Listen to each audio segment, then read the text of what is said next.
Hello, everybody. Hey.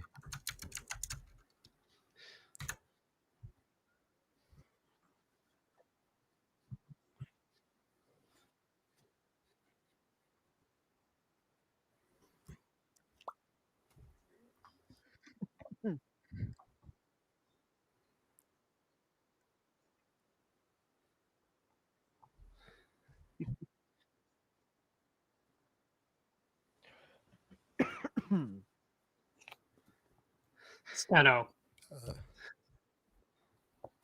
They got pitcher privileges. You're above me, Steno. You have to go first.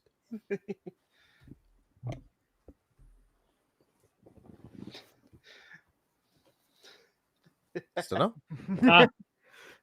Yeah, Oh. go. I think I said my line right. That's The pitcher. The Serpentine Ladies of Beauty.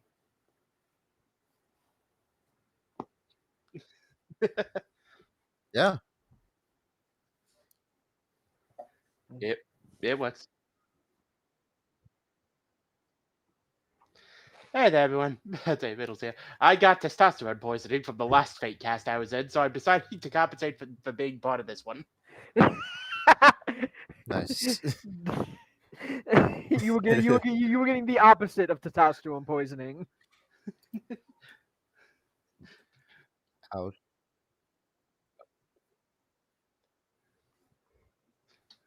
Right. Badass snake ladies, yeah. Listen, you just need to understand, you can't just get much more manly involving a conflict between two very buff, I'd say very buff men, one of them focusing on the power of bromance overcoming all, and the other one, for some reason, we had a lot of focusing on the fact that he could forcibly shove himself into people's bodies. Huh? Iskandar vs. Wamu was a cast. That sounds terrible out of context, but okay. Welcome to JoJo. Welcome Anyway. to JoJo. I am Rand.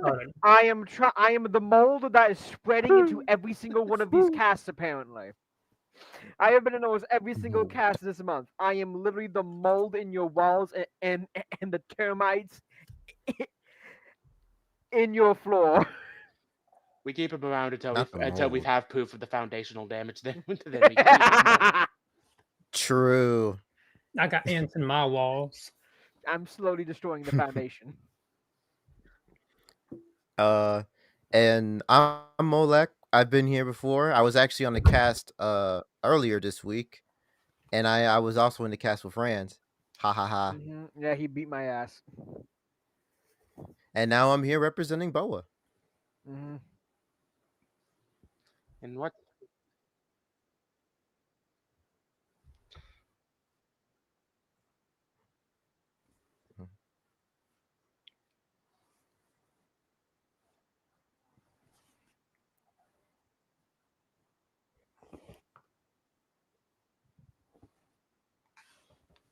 He's a table. He's a debater. He's a host.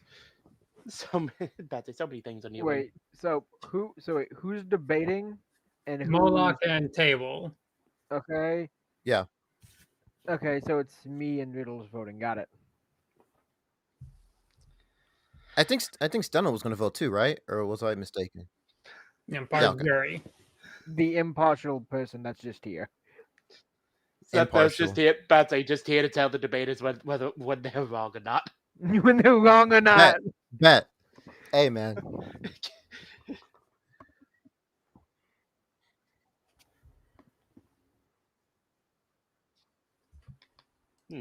Oh no. Are we? Now I'll pull up the YouTube feed real quick. Do we have that Do problem? you guys hear me? Do you guys hear me?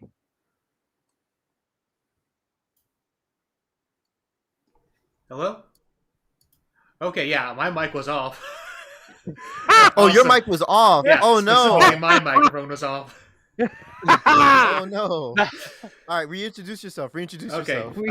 I am the table. I am the host, and I am the one who is debating for Medusa. As I said, this is going to be my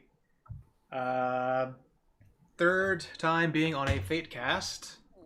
And yeah, I've had a loss and a win, so let's see if I can... Let's see where I am at the end of this. All right. All right, so we're all good. I can hear me now. Crisis averted. So yeah. Let's see if you want to start this. Should we just go into some of the? Well, I guess kind of. Steno, can you give us a little bit of an idea of like how the fight between these two will go down? Kind of give our cast or not our cast, our viewers like a what's your kind of vision for the fight? Fight will go down. Yeah, like what's your vision for the fight? Just kind of give us an idea. For some reason, a Holy Grail has ended up in the world of One Piece, causing reality to warp and causing both Medusa's island of the Shapeless Isle and Boa Hancock's island of Amazon Lily to become near each other. And Boa Hancock, along with her sisters, to go check out the Shapeless Isle, where the counterforce has summoned Medusa to deal with that situation. All right, cool. That makes sense? Yep. All right. Right, let's get our rundown of our two lovely ladies. Let me get timer on. Moluk, you want to go first? Second? Any preference? Wanna go third? I can go first. Okay. Third. Yeah. You can go fourth. Too, You'll actually be you could go sixth. How about that? Five of us. Don't worry, we can grab you. Okay. Okay, and we will start with you now.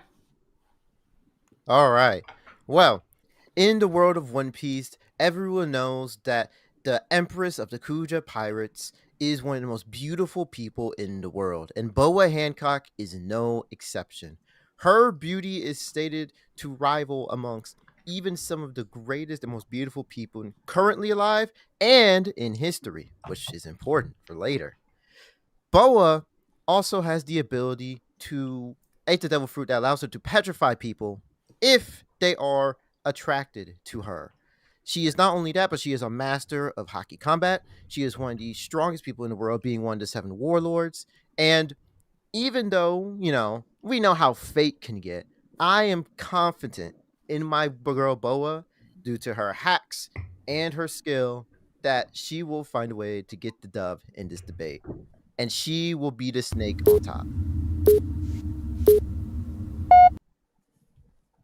All right. You got that really close to the timer. That was good. Yeah. Mm-hmm. All right. And now for the true best girl. All right. So Medusa, you know her from original mythology and all that, and of course in Fate she's got to be as is the case for all female characters in Fate, sexy lady. She has kind of a mix between being like... shit, hang on. Sorry, I got myself mixed up. This is like the one thing I did not prepare for as much as I should have, probably. Dun, dun, dun. That's I was fine, preparing that's on fine. everything Just else restart it. except for the Wait, intro. restart it. If you Okay. want, because I was technically prepared for the intro for this, I could do it for you. You know what? Sure. Riddles, you do the intro. Hijacking it for this one part. I'm back. That's crazy. Okay. Okay then. So, about to say, Medusa, Medusa, famous monster from mythology. In the world of Fate, very pretty woman. I'd say in this world, she is summoned under the Rider class to participate, in many Holy Grail wars, or thrown out to help save the world. With her, she has a bunch of assorted powers, ranging from pure physical strength, magical flying, horses that spot out of her neck for reasons. And life-draining force field on through. Yeah. She's not the most amazing servant in the world, but her skill set should be more than enough to deal with a simple one-piece pirate, if you ask me. Yeah. And yeah, to get at least a little bit of like my argument here, in general, Medusa is just going to be tough enough while also being just crazy in terms of both speed and durability. Which, usually it's always like you're either a glass cannon or a tank. It's not often you have a fast tank, which is going to be interesting here. How dare you call Boa a simple pirate? How dare you? I'm going to prove that wrong immediately. Boa is easily one of the strongest women in One Piece. Also, I like how you're wearing the straw hat. Of course, I had to represent. Of course. Man came in prepared.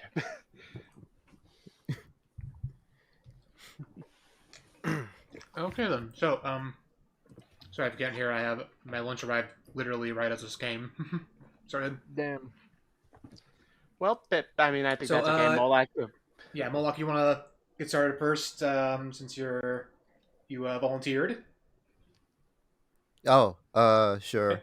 I think that's for the best anyway, because I don't know a lot about Fate, but I do know that Fate is a lot, so I should probably go first before we get into like the stuff. Yep. Yeah, and actually, Fate. to clarify, just for anyone who is curious about what stuff is going to be used here, I am not going to be using Fate Extra, because Extra is just kind of stat cracked, and I will not be going with like the super crazy Giga Bristle high-end stuff in like Grand Order and stuff like that. So going for a slightly less insane level of strength here. Yeah, and I'll even say that if we were to use those levels, yeah, I'd just be cooked. Yeah, you could use Jump at, Force. at least right now. Yeah, at least right now, we it's debatable. Yeah. So, all right. So I guess to start with explaining Boa, we should probably start with just how the Kuja operate in the world of One Piece. Can you please bring up the definition of beauty? Sure thing. So, yep. Here. In the world of One Piece, the Kuja are essentially a race of Amazonian women that live on an island on the calm belt surrounded by sea monsters. And so they've secluded themselves, and it's just an island of all women. And on that island, while they do value beauty, it's very clear that to them, strength is beauty, not just being beautiful. You have to also be strong. And Boa is not only the strongest of the Kuja, but she is, as I said before, the most beautiful. In fact, it's directly stated that Boa is, by many people, not even just the other Kuja, it's stated that Boa is one of, if not the most beautiful people in the world of One Piece. Indeed. And this is generally true for the vast majority of Kuja empresses, because she is the current empress of the Kuja. Now, how beautiful is Boa? Can you bring up natural hypnotism? Here we go. Boa is so beautiful that even without using her abilities, people immediately fall in line. Even people who were literally sent specifically to come and get her for the war. She was just like, actually, I'm not going to go to the war, and you're going to give me a treasure instead. And almost everybody fell in line and almost gave her exactly what they wanted. The only reason they didn't was because Momonga, the Giga Chad, snapped him back into shape. Maybe not a Giga like Chad, but definitely has his mind straight. I think Momonga's cool. Momonga's pretty cool. Yeah. Let's see. What else did I want? Ah, yes. But even before Boa became the Empress, I think something that a lot of people don't talk about is that Boa, in the context of the world One Piece, she's pretty cracked. Can you bring up young Boa? So This actually shows her holding up the moon. No, not yet. Anyway, Boa, when she was young, before she became like the official Empress, she was an absolute menace on the seas. On her literal first, on just one expedition, she earned a bounty of 80 million when she was young. For reference, bounties in One Piece, they don't directly, I'll get to it later, they don't directly correlate to strength, but instead they sort of represent how much of a threat someone is to the world government. And Boa, on like one expedition, immediately got an 80 million bounty on her head. For reference, it took until Luffy beat Crocodile to get even 100 million. So Boa is pretty cracked. And she became so powerful so quickly that they, as you said, it quickly became one of the 7 of the sea. One of like, or was, they were a group of pirates that worked with the world government to sort of balance out the powers between it and the rest of the pirates in the world of One Piece. So she is even already just all like extremely stacked, extremely skilled, and extremely powerful, even among other characters in the world of One Piece. So that's like a general introduction to her and like her whole thing. All right. And with that said, I should probably start going over Medusa. So Medusa's actually one of the more complicated characters in terms of her backstory for the original Fate Stay Night, just because in the first 2 routes she's kind of just a minor antagonist who ends up dying early on. She is the starter villain who somehow who bumblefucks her way to being a main character in the last storyline. Pretty much, yeah. Bumble fucks her way. But yeah, originally Medusa was a one of the 3 Gorgon sisters. She spent her life trying to protect her 2 older sisters from the various men who came trying to find them. Over time, she became more and more of a monster. She originally started out looking like this. So, conventionally attractive, kind of scary lady, but, Anyway, later on, turns into this. Oh. Yeah, that's her when she's full on the Gorgon. So this is what a woman looks like without the makeup, I see. Crazy. Yeah. Damn. Wait. So that's like that's an actual form she has? Yeah. Yeah. Not wow. something she Oh, I easily didn't know- I accesses, didn't know that. though. Yeah. She actually has like But multiple forms, kinda, including another Gorgon form. But this is like when she's like full on just 100% monster. Medusa's funny Okay. when it comes to alternate classes that you can get as a character in Fate. Yeah. Because she's like... Yeah, there's her Lancer version where she's a kid. There's her other Lancer version where she's not a kid. There's her Avenger version where she's the Gorgon. And then while she's Gorgon, she can turn into bigger Gorgon. Bigger Gorgon. And also the Gorgon shoots lasers. So many lasers. Yeah. But yeah, she was kind of a Dark Horse character in Stay Night. She got pretty popular for kind of a lot of similar reasons where she's just pretty lady but kind of scary. She got some more attention in the sequel game, Hollow Ataraxia, and then ever since then she's kind of been showing up in a lot of Fate spin-offs, especially in Fate Grand Order. But yeah, she's got a lot to deal with, like in terms of wanting to keep herself from going full monster, but also wanting to be appreciated, especially by her master. She's very protective of her master Sakura, who can't really say everything here, but let's just say has some very similar tragic backstory stuff to Medusa. Abuse victim. How about we simplify it to that? Yeah, let's just simplify that as that. Yeah. Yeah. But I didn't want to say it for Boa either, but that's also kind of the deal with Boa and her backstory. Yeah. Yeah, a lot Tragedy of both. Tragedy of both, yeah. Sad Hancock's snake story woman. started bad, then has become good, while Medusa's story started good but ended up going bad. Yeah. Mhm. That's a good contrast to their stories, yeah. Alright, so now we've gone over their intros, let's go for abilities.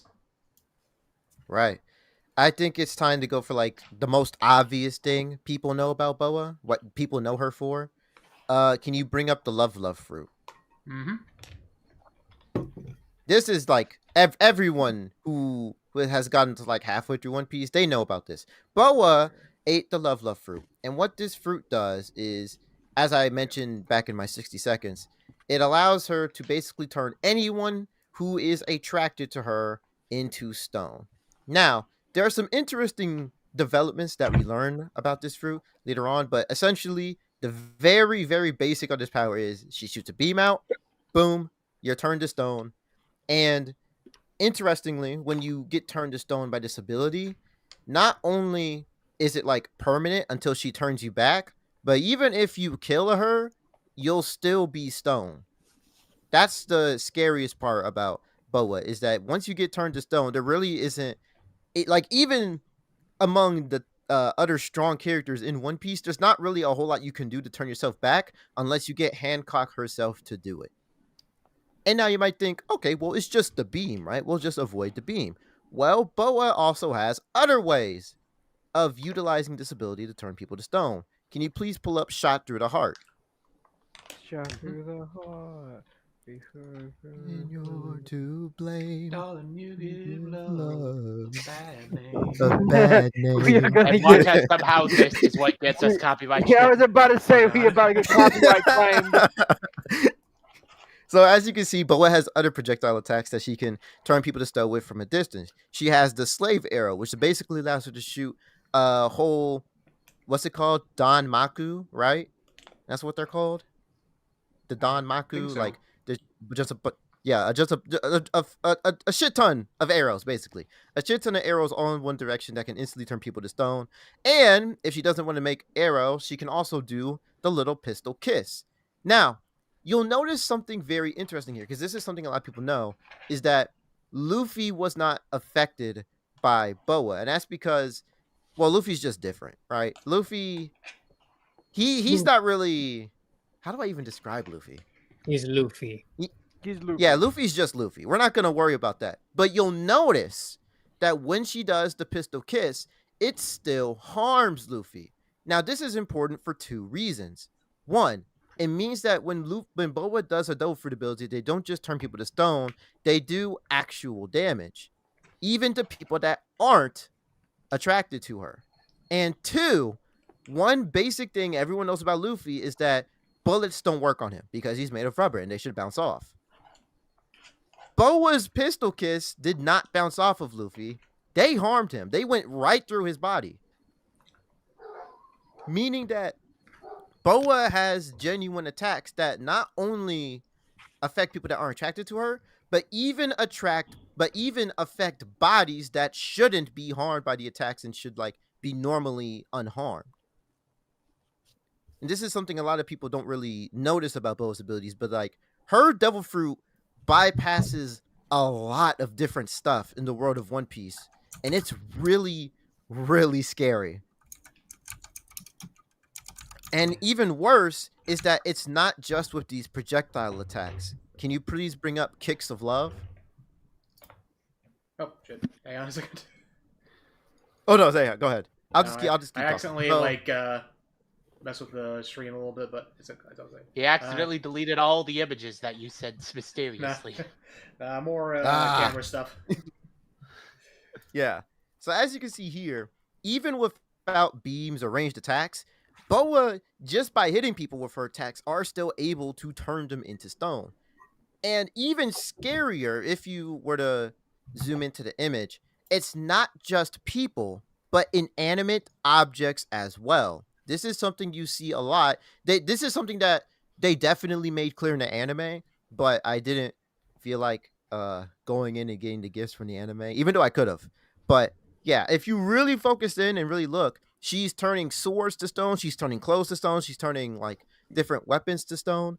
And I'm going to show it later when we start talking about stats and stuff. She's even able to turn really famous weapons to stone too. So she has a way, and obviously, inanimate objects, they wouldn't be attracted to Boa at all. Like they have no feelings. So this basically gives Boa a very easy, direct way of getting rid of most weapons that are being used against her. All she has to do is hit it once, it turns to stone, and now it's basically fucking useless. Or it'll just become brittle and immediately shatter, as you can see with this guy's arm right here. Which is, again, that must suck, man. Because even if you get turned back, it's like, man, True body your horror. arm's gone. Quick question. Yeah, as actual body horror. Quick question. Would this count as durability negation? To an extent, It would. Yeah. Thank you, Rand. This does count as durability negation. But towards people, you still have to be a little attracted to Boa. We're going to talk about what being attracted means later when we get into like the full, because there's a lot of like, there's a scary amount of wiggle room for like what counts as attraction towards Boa. So yeah, we'll get into that later. But basically, she has attacks that can turn people to stone, and she can do it by both hitting people and also shooting them from a distance. And even with the shooting attacks, you don't have to be attracted to her to still get hurt by them. So She really got the superpower lottery with that fruit. Yeah. she really did. There's an alternate universe where Boa just got the one that turns you into a jacket. Oh, the jacket fruit. I refuse to acknowledge that the jacket fruit even exists. I will continue to acknowledge it because the more we learn about devil fruits, the funnier it becomes. Yes, dude. Don't worry, bro. Just put me on real quick. I'll get him. Just put me on real quick, man. Like, Imagine wearing your friend for a fight. oh my god, I think that was a regular show episode. it was. Yeah. Well, on the subject of magic eye powers, I think it's a good time to go over Medusa's magic eye powers. Wait, she has those? Yeah. Yeah. So her mystic eyes of petrification, it's her, it's the big thing that Medusa is known for in her myth, turning people into stone. Kind of similarly to Boa, actually, it doesn't just work on humans, it kind of turns them entirely into stone, like their clothes and everything they have. When I was trying to do research for this, I did go to the FGO wiki, and just to give you an idea of what I had to read through, here's the entire entry for the Mystic Eyes. Jesus Christ! What the hell is this? Oh my god. I needed to. So this is what happens when you're one of the more kind of complicated abilities introduced to the franchises, introduced in the first entry of a franchise that's over 20 years old. Yeah, this is how eye powers work in Fate. Not just Fate, in the Nasuverse. Why'd you scare me with an image that's lengthier than the Bible? That's Fate for you. The plot of Fate, if it didn't have to explain the weird eye powers. Yeah. Anyway, I'm not going to go over everything. I don't think we need to explain what the heck a jewel level attack is, because I don't even think I know it exactly, but... I was about to say, you and I both know that nobody actually knows what that is. Yeah. It's a ranking system. Jewel is considered the most rare among all Mystic Eyes. Yeah. But to go over some of what makes her eye powers so crazy, for one thing, it will affect all target in the user's vision, not her opponent's vision, and does so regardless of if the opponent is looking at them, or even if their eyes are closed. Because I do remember. Yeah, she can kind of look into their heads with her mind's eye kind of thing. Yeah, that's how you get a game over in the visual novel, is like, I know how to deal with this, I'll just not look at her. Gets turned to stone anyway. Womp womp. Yeah. That's crazy. As for whether or not someone can resist them, this goes into like some stuff with like how ranks work in Fate, which is a little wonky for using in verses, but essentially, someone of like even like an average ranking of magic will just be unconditionally petrified, like, do not pass go, do not roll for perception check or anything like that. You're just stone. And even those with a B rank will still be petrified depending on their luck, pretty much.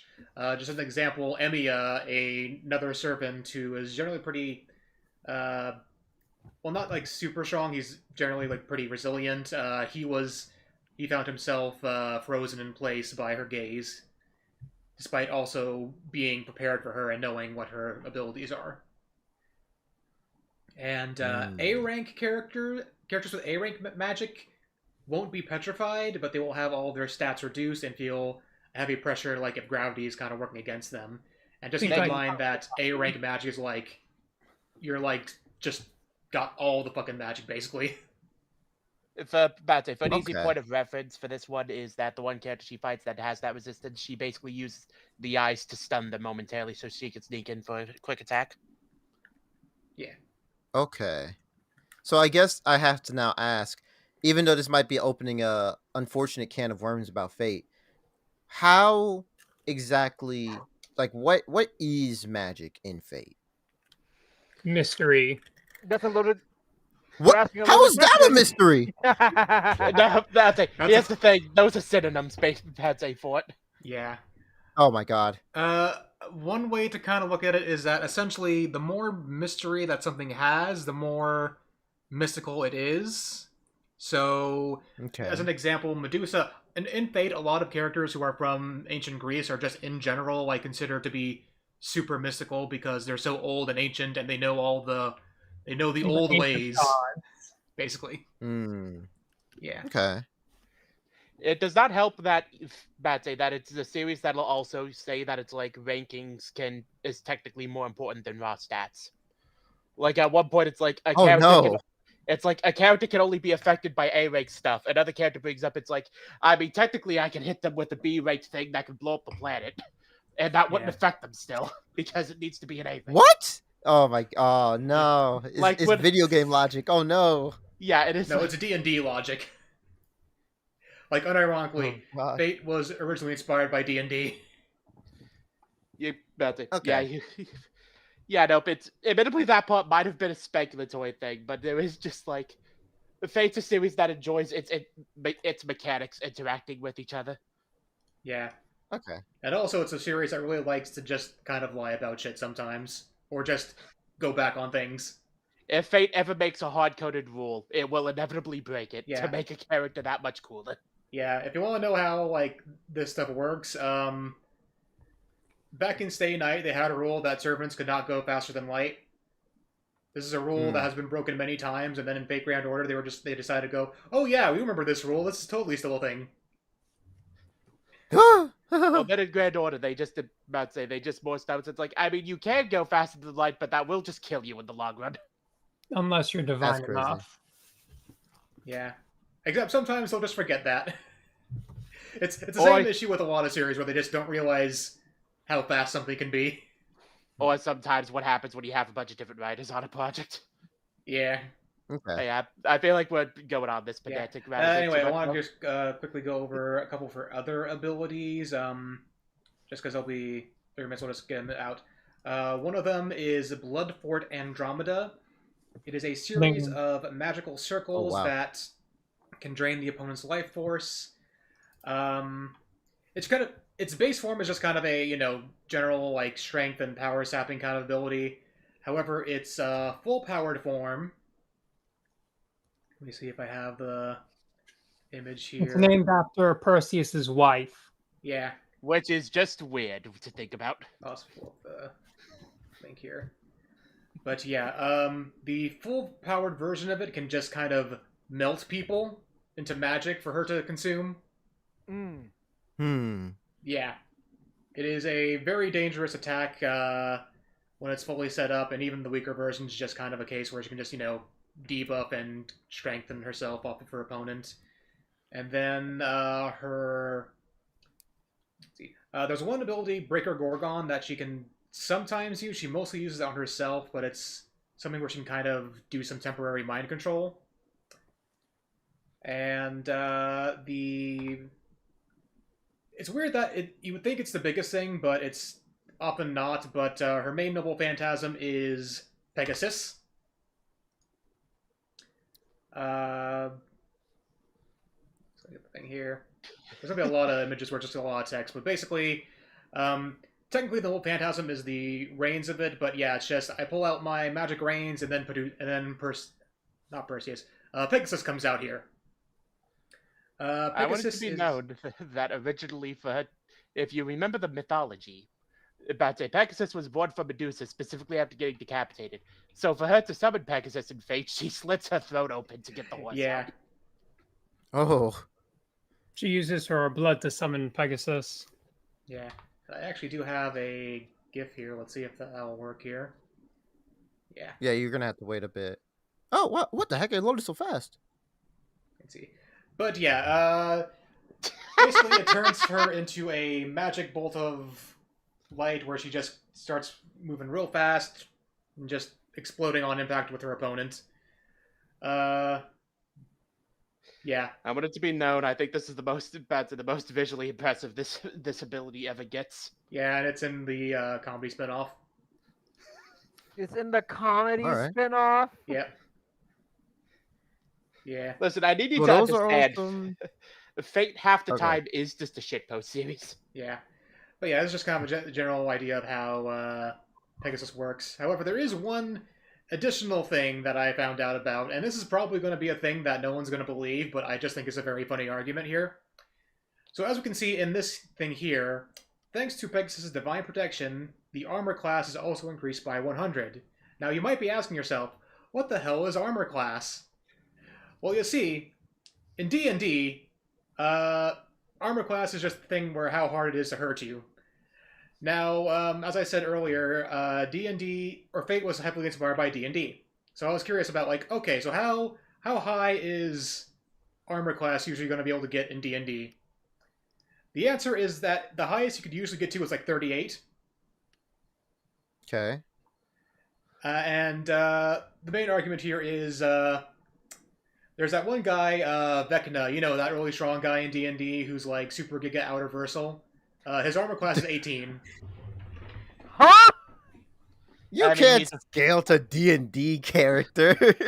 That's interesting. It's like And- when he was bringing up D&D, I I'm didn't just like, D&D I'm about to hear scaling. some of the stupidest shit for an argument. Right, I'm about to Yeah, say, like, Pegasus don't get me is wrong, 5 like, it can be, times- is 5 I mean, times more it could be durable than Vecna. inspired by D&D, but they're like, unless there's like a direct, hey, this, like, unless it's like a direct thing, I don't really think you can give them D&D scaling, even if they use the same terminology. Probably not, but I just thought it was very funny. You see, my thought process That is is like, funny. armored class That is increased funny. by 100. It's just like, when the hell was this ever brought up? Because Okay. this is absolutely like a terminology that was brought up once awkwardly in the very early days, and then they moved on from it. Yeah. But yeah, Because- as Mr. Crimson says, high outer Medusa thanks to D&D scaling. Now, can I ask a question about Pegasus real quick? Yes. Sure thing. Is Pegasus sentient? Yes. I think so. So Pegasus something has that like its comes up own that often. personality and thoughts? Yes, that is. It's the that's- horse. Well, horses. Okay. Horses, when summoned as by servants, are fully sentient. That has been Cool. proven. Okay. In that case, I'm going to explain more about Boa's abilities then, because I was saving some stuff. Okay. Can you bring up not bound by species? That Listen, love knows no bounds, Rand. We know this. So, as you can see here, when Boa is sneaking Luffy into Impel Down, Boa not only is able to freeze the guard, who was, only slightly attracted to Boa, who's about to get undressed, but also the snail that was watching. Now, this the means two Tin things. Tin Machine. One, this snail is absolutely dysfunctional and is a disgrace to his species. Two is that it means that animals as well can be attracted to Boa, and they can also be turned to stone as well. Meaning that even animals are not safe from the beauty of Boa. And you might think, okay, well, that's only happened if they're, they're like really feeling romantical about Boa, right? Wrong. Can you please pull up Chris Hansen scaling? Now we're getting to some of the newer stuff. what? I What? am so glad I knew the context beforehand. Okay, this isn't bad. Okay, so this is from the newer stuff. This is a basically cyborg that the government made using Boa's DNA, and Oh, the also gave Seraphim. that cyborg the same abilities. Wait, what happened? Oh, the Seraphim. Okay. Yeah, this Seraphim is confirmed to have the same Devil Fruit abilities as Boa. And this is from a Q&A section where Oda, basically every now and then, Oda does like these little Q&A segments where he answers questions given by the audience. And for the most part, until proven otherwise in the main source material, these SBSs are canon. The SBSs are just like full-on canon until proven otherwise. And here, somebody asks Oda, hey, wait a minute. when this little girl version of Boa uses the love fruit, doesn't that mean the people getting turned to stone are fucking creeps? And Oda was like, well, no, actually.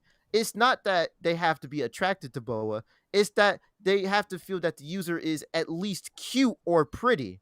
This is what I was talking about before with like the wiggle room with Boa's devil fruit ability. It's not just you know, feeling strong romantic feelings towards her. It's literally just if you even think she's pretty, you're done. If you think she's cute a little bit, she's done. And it's not just like, okay, well, then they have to feel it for a long time, right? No. Can you pull up not even for a second? Yeah. And then after this, I'll probably start explaining like the other abilities Boa has. So as you can see here, when she was turning the other Kuja warriors into stone, as Boa was getting the attack ready, only for a moment did, I believe her name is Marigold. Marigold, I don't know what kind of feeling she was feeling, but a lot of people say, oh, well, that's just because Marigold felt respect for Boa. Okay. But you do realize that thanks to Oda's statements, we know that it's not just attraction. It means that any kind of like, I guess you could say, very positive emotion. Yeah, very positive emotion you could feel for Boda. Respect, thinking that she's cute, thinks that she's pretty, being full on attracted to her, again, respecting her. Any of those feelings at all is enough for Boa's ability to turn you to stone. Any of them. And now, you mentioned the stuff like the eyes turning you unless you have like a high magic and like the magic draining circles. Now is the time to talk about the other ability very popular in the world of One Piece. It's time to talk about Haki. New Vulcan ice cream. Haki, my beloved. Yes. Haki, my But beloved before we and talk my beloved. but before we talk about like the Haki that'll like directly be important, let's talk about the other one she has. Let's talk about observation Haki basics. Can you pull that up first? Let's talk about observation Haki because this one's like way easier to explain. So basically, Haki comes in 3 variants: armament Haki, observation Haki, and conqueror's Haki. We'll talk about armament and conquerors in a bit, but with observation, it's basically the ability to sense things. And it comes in many different ways. You can sense people from a distance and even gauge how strong they are. It allows you to detect them even if they're invisible or hidden behind cover. And it allows you to predict an opponent's movements and attacks before they come at you. And this is a very common misconception people have about Haki. They believe that, oh, well, it's only because of Haki that One Piece characters can like dodge all these fast attacks. No. In the world of One Piece, one's ability to essentially use observation Haki to dodge attacks, it is tied to their own speed. We see it a lot in the pre-time skip, where characters like, as you can see below, that's Boa's sister, who has the ability to transform into a snake, and she's using her ability to dodge Luffy's attacks, because Luffy's like, oh my god, they're reading all my moves. But then, literally the next chapter, Luffy locks in, he goes gear 2, and Marigold says that she's able to still read all of Luffy's attacks, but because she's not fast enough, she is no longer able to dodge them. So, to be able to dodge attacks in the world of One Piece, you need to have the speed to do it, not just Haki. And this is important because it means that any feat where characters are potentially using Haki to dodge an attack, that is a reaction speed feat. That is a direct reaction speed feat, not just Haki helping them. But if you got lost in the sauce and you forgot what I was saying, basically, Boa has the ability to sense people, and she essentially has the Spidey sense. Basically, that's what I'm saying. Yeah, I was thinking that. Okay. Yeah. Now, okay, hang on. Let me drink some water. My throat's dry. It's been very hot today. Oh god. Ugh. Okay. Now it's time to talk about the next 2 types of Haki that Boa has: armament and conquerors, or as the community likes to call it, cock. Can you please pull up armament and cock, please? God damn it. It's cock spelled COQ, by the way. Perverts. All right. So, I think the easy. Okay, where do I start with this? Okay, let's start with armament hockey. As you can see here, armament hockey essentially allows them to harness their, harness the strength of one's willpower in order to protect themselves from attacks and also amplify their own strength and attacks to make themselves stronger. They can they can code it around any part of their body, and they can even apply it onto their devil fruit attacks as well. We've seen this a lot with other characters in the series, like Luffy, like Law. We know that they and Kid, because Kid, he has like the magnetism. So we know that they can apply hockey onto devil fruit attacks as well. So this means the pistol kiss and slave arrow, Boa can potentially also put hockey on those attacks, as we've seen other Kuja do with arrows, because we know you can coat hockey with arrows as well. Along with creating the invisible armor that makes you stronger and helps your defense, people with armor hockey, like Rayleigh, are able to flow out their hockey, which essentially allows them to. Have any of you watched Naruto? I have not. Okay, never mind then. Forget that comparison. Basically, let's say Boa was let's say 3 meters away from you. If she were to use armament flow, as it's called, as this person is calling it to describe how it works, if she punched forward like this, even though she's 3 meters away, with armament flow, she can flow out her own hockey and still hit you. Now, I know what some of you are thinking. Hang on a minute. We don't know if Boa has armament flow yet. And that is correct. As you can see here, it says standard techniques and advanced techniques. There's like, kind of like in Fate, where there's like different ranks for the abilities. I don't know if it's the same, but in the world of One Piece, there are similar enough. There are like the standard hockey techniques that almost everybody with hockey has, except for Conquerors, which we're about to talk about.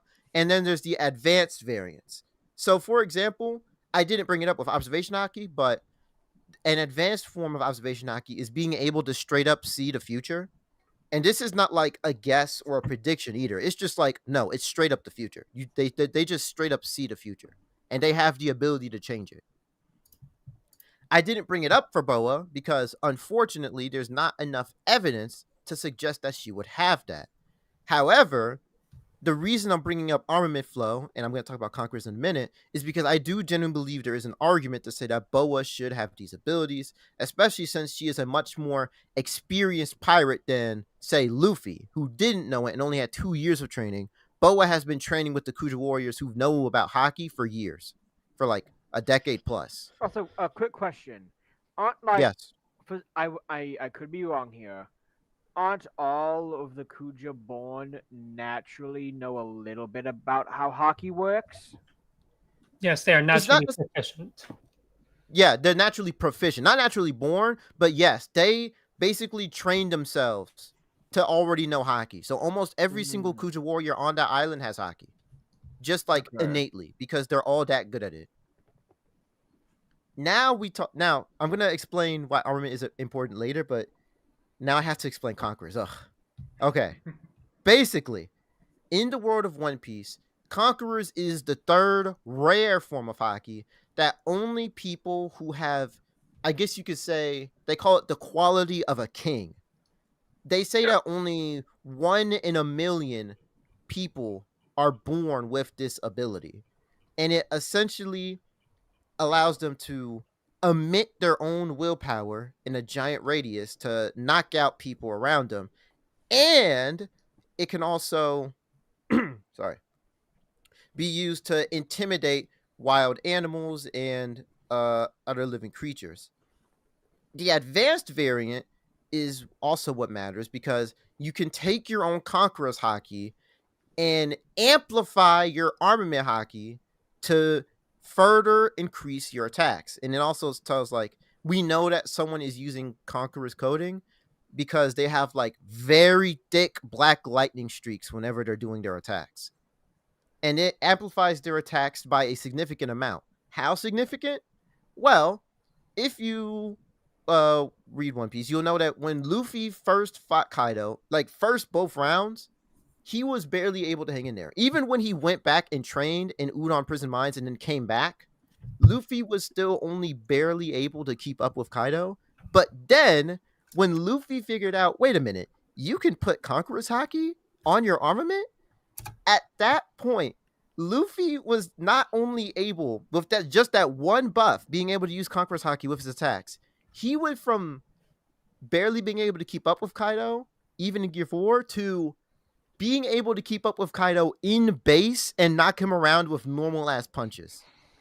And Kaido is a monster who we'll talk about later when we get into like Very scaling literally. and stuff. And now you might be thinking, well, hang on. How do we know Boa has Conqueror's coding? We've never seen her use it before.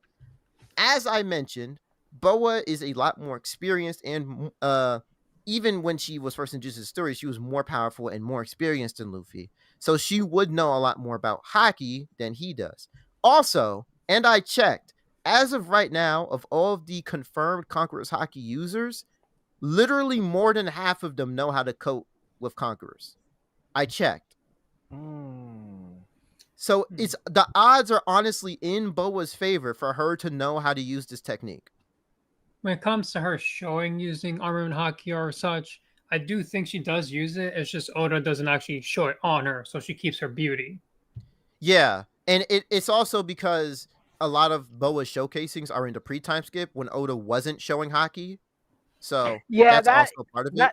Also, can I just say something? That is one of the funniest things when it comes to the admirals when they blocked Whitebeard's shockwave with armament hockey, but because it isn't shown that they're using it, everyone just says, "Oh, they don't know how to use it." Yeah. Oh my god. Oh my god. I will say this for all the stuff with One Piece: you could definitely tell hockey was not that hockey was something that changed a lot while the series was being developed. Yeah. But we do know that it has existed because we've seen it throughout the series, even before it was directly explained. I mean, yeah, we've technically seen it from chapter 1, but I'm like 90% sure that armament hockey was probably not at all developed until right around when it was introduced. Yeah, I agree. Now, you're probably wondering, well, how is all this going to matter? Well, as you know, in the world of One Piece, abilities and devil fruits get kind of fucking crazy. As we mentioned before, with like the jacket fruit, well, there's also other abilities that just fucking warp reality as much as they please. Like a low-key one people don't talk about enough is the door fruit. Remember that guy? Yeah, if he touches you, he'll turn you temporarily into a door. Oh, but what if he has nothing to touch? That's fine. He'll just open the air itself and enter a separate dimension where he is fine. People don't think about enough, but devil fruits in One Piece very casually warp reality. And this is later like reaffirmed when we get to a newer arc in Egghead, where Vegapunk, who is one of the smartest scientists in the world of One Piece. You can get rid of this image now because I'm just explaining hockey. Okay. So, in the world of One Piece, there's this guy named Vegapunk, and he is like stupid smart. So smart that they say that he is 500 years ahead of everybody else. Everyone else is like still living in huts by the fucking ocean. This guy's entire island is air conditioned. Like, the entire island itself is an air conditioner. Right? He's smart. He's insanely smart. And his speciality is studying devil fruits. And one of the things that he noted about devil fruits is that they essentially operate on a different dimension and directly tied to the whims of its user. That is how a devil fruit can operate. And with hockey, it was established that strong enough hockey can resist outright the effects of devil fruits. This means that with strong enough hockey with Boa, because we know she has Conqueror's Haki, we know she has extremely strong hockey, Boa should be able to not just resist the devil fruit effects, but also similar reality warping, or even potential stat changing effects that might affect her body, like the door fruit, or maybe even the jacket fruit, or the hobby fruit, which I didn't even mention. But if we talk about the hobby fruit, oh god, we're not going to talk about that one. We will talk about the hobby food after the debate's done. How about that? We will talk about the hobby fruit later. Yeah, don't worry about that. But basically, because of how devil fruits operate in the world of One Piece, there is a strong argument that with hockey, One Piece characters can resist these stat changing and reality warping effects.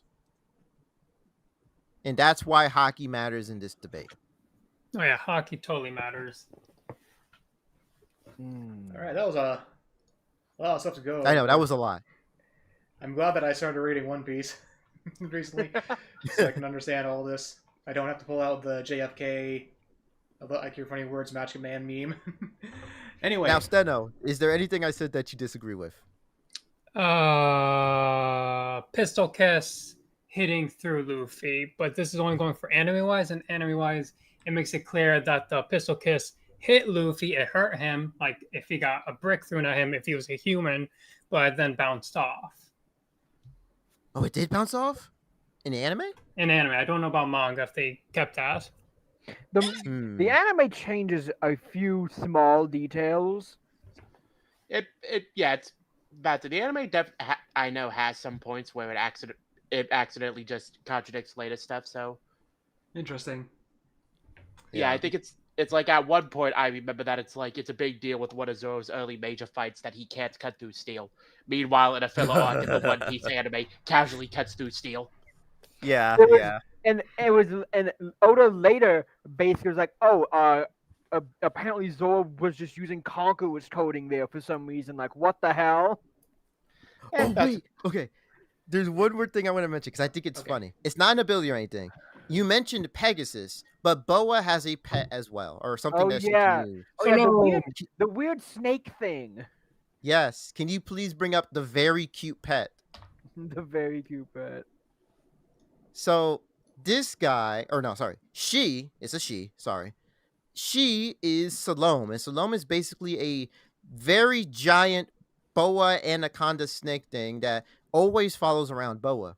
What it usually does is, for the Kuja pirates, they use their snakes sort of as like pseudo weapons. I'm assuming that they can also put haki on the snakes if they wanted to, because we kind of seen the other characters in One Piece do that, where they can like put haki on other objects and theoretically other people, and they use the snakes essentially as weapons. So Boa could use Salome as a weapon. And you're probably wondering, okay, well, Salome doesn't fucking matter. It's just a snake, right?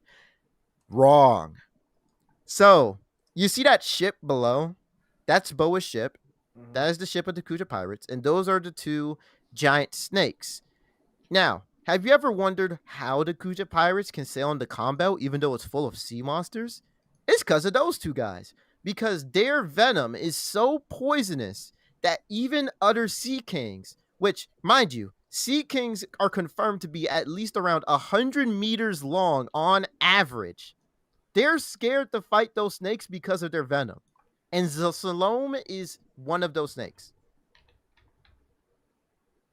So we're dealing with like venom that can take out giant sea monsters. And not only that, because he calls it, but it doesn't matter. Remember when Law took Luffy at Marineford and they were going under the water? Yeah. Remember how Kizaru was trying to shoot like a gigantic barrage of light speed lasers at them under the water, and they were dodging them all in the submarine? Boa outright states that the way that she was able to find Law was that she used Salome to track them underwater. Salome kept up with the submarine. Oh, this story makes sense. See how fast these snakes swim? Yeah, the snakes do swim pretty fast. So even if you didn't buy, for some reason, One Piece characters being light speed, Salome for some reason has a direct light speed feat of following the submarine. Also, big thing. Sea snakes are one of the most poisonous snakes in our actual world. That's probably what those snakes are based off of.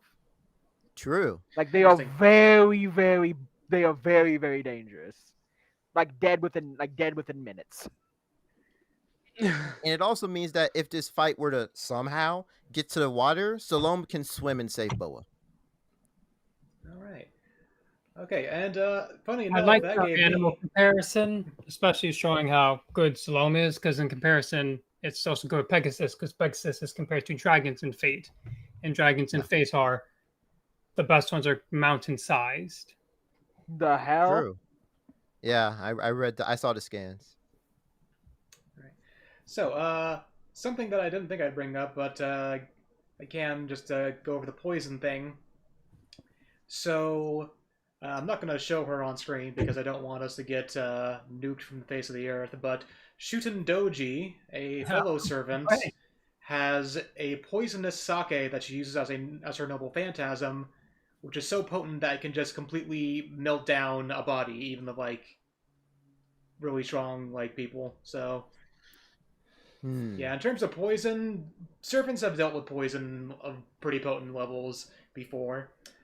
As for the hockey argument, so there are a couple things that would help here. A couple like kind of minor things. One thing is luck and fate. Now Medusa doesn't have the best luck; it's only like E rank.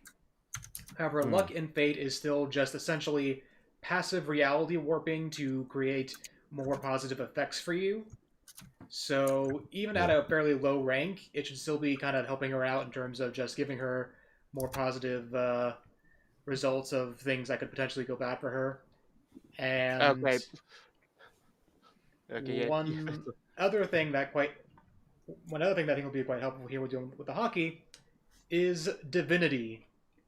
So as a goddess, Medusa has a E rank divinity. It would be higher if she wasn't in her Gorgon form, but regardless of it being one of the lower ranks, the thing with divinity is that it can actually go through special defensive techniques, even things like Buddha's special defensive skill. Divinity can get through this when that skill basically just says, "No, I don't take any damage." Put it in better perspective, it's like if you had willpower as an armor, it can pierce stuff like that type of armor. But my main mood is like you're bringing up these abilities, and then you look at the actual stats. It's like luck, lowest stat possible. Divinity, E minus. Yeah. E minus. Z minus. It's like, listen, I'm about to say, just like, I don't think these are doing as much as you're indicating. Even then, like Thank when you, you Riddles, look because I into wouldn't have been able to call that out. Mainly, it's a case of even like the lowest ranking versions of this are shown to be able to get through like special defensive walls, even in terms of like fake grand order, which is just like a stat bonus. It still goes through like super high defensive skills. So there is a way for her to potentially help get out of that. But the thing that is the most important here is her counter for Boa's eye powers. So, well, it's not an eye power. It's not necessarily Boa looking it's at the you know what I'm saying. It's the what's it called? The fruit powers. Oh yeah, sorry, yeah. Anyway, powers. So the thing with Medusa is that she has a lot of self-loathing issues, partially because she views her sisters as being perfect beings. They were forever young while she grew older. But the thing she hates the most about herself is her height. She's 5'7". Yeah, she is an absolutely 5'7"? monstrous height of 5'7". Wait. Japan, am I right? Wait. Oh yeah, Japan. She Yeah. considers her giant. Yeah, but she has a lot of self-loathing about her height. And how high is how tall is Boa? Oh, she's 6'3". She's not going to find Boa attractive. Wait. Boa is 6'3". Wait a minute. Yep. Yeah. Yeah, Boa is 6'3". Yes. Listen, I think it's on average, it's easy to say that unless if you're a child, you're at least taller than Luffy at One Piece at this point. Yes, that's pretty true. Yeah. Yeah. She is 6'3". Almost Okay. every single character that's been introduced recently has been at least like Lakers level of height. It's yes, 8 foot.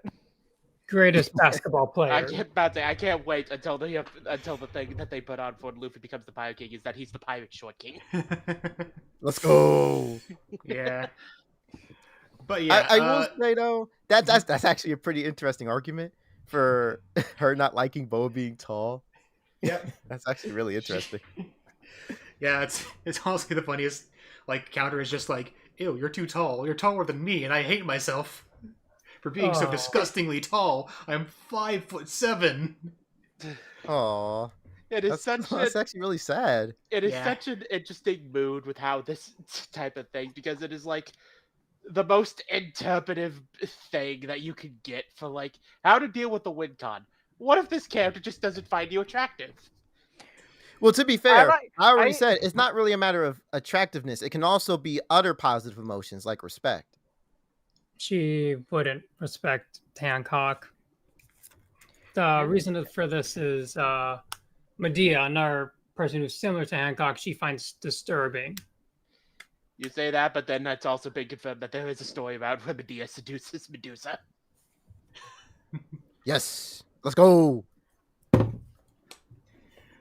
Thank you, Alright. Riddles. Hancock is also just like so much of a big personality. That's Most true. Definitely. Like this is about to have, because I remember that though, because obviously you're the expert here and you've brought this up, and every time I look at it, it is just like this is a very interesting way of like character reading goes out on Boo. Beauty maxing. Yeah, no, it Beauty is like maxing. Yeah. yeah, because I think it is like the love fruit is just 5 levels of absolute bullshit as a power. Yeah, It really is. It's Yeah. one of the most bullshit ones in our series, and that's saying a lot. All right, and then one more counter I have I want to bring up. So you're going over the whole thing with the observation hockey and how it kind of helps you with like the precog, spidey sense, and all that. Right. So I'm going to bring up probably one of the most not quite controversial, but just like very like debatable things that Fate has had to deal with the past couple of years. Okay. So I'm this is nervous. Ishtar. Goddess of fertility, love, and war. Yeah. So All right. here's her noble Okay, phantasm. makes sense. Oh, I've seen her before. Yeah, because and she's possessing Huh? Rin here. Oh, okay. It's not real. Ooh, Yeah. Okay. No, she's possessing Rin, but yeah. So her noble phantasm is this giant space laser thing. Where now, when you look at it originally, you think, oh, she's turning Venus into a bullet to fire it at your opponent.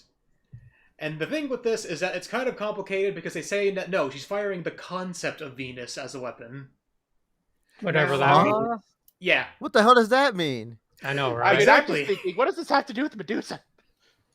I'll get there. So for one thing, it's kind of the case of okay, well, if character can fire a planet as a weapon, then everyone's plant level. You know, it's a case of scaling. It's a confusing thing of is the concept of a planet equal to the mass of a planet? That kind of thing. Where is it actually that strong, especially when it's supposed to be like quote unquote mountain level? Anyway, Okay. the thing that is actually important here is not even the damage of this thing. The actual important here is that this was calced at being 200 times the speed of light. Mm. That's it. It's a lot faster than One Piece. Are you? Oh, table. Oh, table. Table. Table. Oh, Oh, you poor, table. poor simple boy. Table. Mhm. Oh, table. I guess it's time to talk about stats, isn't it? I guess so. I Yeah. mean, I do, Patsy, I will bring up before we go on through. I do think that there is a very likely chance that this, Patsy, that this can end up just being a speed off. Yeah, Yeah. probably. Because, like, speed, I think, is the most objective factor for this fight. Because, you know, Yeah, your because theoretical it win depends on cons whose become ability a Yeah, lot 'cause less it's also a case theoretical of- if you yeah, can't, that if you precog's can't do it before. Yeah, the precog's nice Right. if you can hit them. Right. But yeah, that was kind of the main thing I So, wanted to bring up there is just starting to get into the speed thing because, yeah. We That would can. help with the I guess. precog. I can start talking about speed. Okay. So with Boa, it's very much established that Boa, even when she's first introduced, she is like significantly stronger than Luffy. Like if she genuinely wanted to, Luffy would die and Boa could kill Luffy. Even if Luffy wasn't attracted to her, Boa could kill pre-time skip Luffy. I think that's something we could all agree on. So this is important because can you bring up Smoked? Yeah. So this is during the Marineford War, and I didn't get the other image, but it's fine. Boa, as you can see, was able to very easily, literally dominate Smoker to the point where she's so cocky that she's not even looking at him. She's doing her signature. Oh, you know what I mean? Yeah. Also, Looking down on you. wait a damn minute. Yeah. I'm looking at this. Isn't that weapon Smoker has made out of sea prism No, stone? I knew this would get brought up. No, only the tip. Only the tip. Ah, okay. This is something a lot of people forget. It's okay, Rand. Only the tip is. If it was made of sea stone, then oh my god, my arguments. But it's not, unfortunately. Now this is important because just before this, literally, like the previous page, Smoker was absolutely shitting on Gear 2 Luffy. Dogging him. So now you're Dogging he was dogging him. He was dogging him. Now, here's the question. How fast is pre-time skip Luffy? This is where stuff gets contentious with. Go ahead, Rand.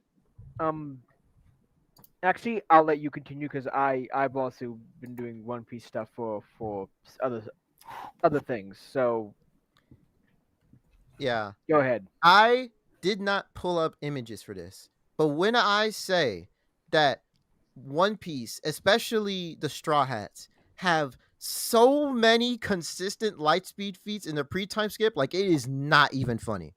Like it's everywhere. And you want to know how early back it starts?